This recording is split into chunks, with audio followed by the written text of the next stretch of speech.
बेटा गर्ल्स, आज हम बात करने वाले हैं स्ट्रक्चर ऑफ न्यूक्लियस की। लास्ट वीडियो में हमने स्ट्रक्चर कई थ्योरेटिकल पार्ट पढ़ा था, पर आज हम न्यूक्लियस के डायग्राम के बारे में बात करने वाले हैं कि न्यूक्लियस के डायग्राम के अंदर कौन कौन सी चीजें आती हैं। तो सबसे पहले बात करें, हम चलेंगे बाहर से अंदर की तरफ कि सबसे बाहर क्या मिलता है।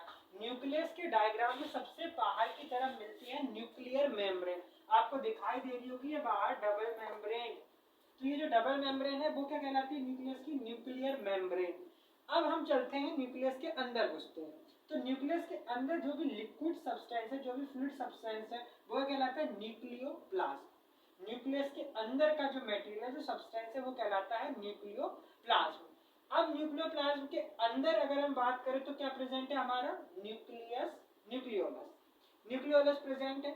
और न्यूक्लियस की जो मेम्ब्रेन है उसके अंदर हमको छोटे छोटे पोर्स दिखाई दे, छोटे छोटे स्पेस दिखाई दे रहा है, उसे हम बोलते हैं न्यूक्लियर पोर। ठीक है, यहाँ तक हमारी बात क्लियर हो गई। अभी तक हमने बात की न्यूक्लियर मेम्ब्रेन की। न्यूक्लियर मेम्ब्रेन के ऊपर प्रेजेंट होते हैं न्यूक्लियर पोर, अंदर की तरफ प्रेजेंट होता है न्यूक्लियोलस, और क्या प्रेजेंट होता है न्यूक्लियोप्लाज्म। अब हम बात करते हैं अपने हेरिडिटी मटेरियल। हेरिडिटी मटेरियल के लिए इसके अंदर न्यूक्लियस के अंदर प्रेजेंट होता है क्रोमेटिन। क्रोमेटिन मतलब डेंस नेटवर्क स्ट्रक्चर होता है क्रोमोसोम्स का, क्रोमेटिन जिसे कहते हैं। और क्रोमेटिन किससे मिलता है, डीएनए से।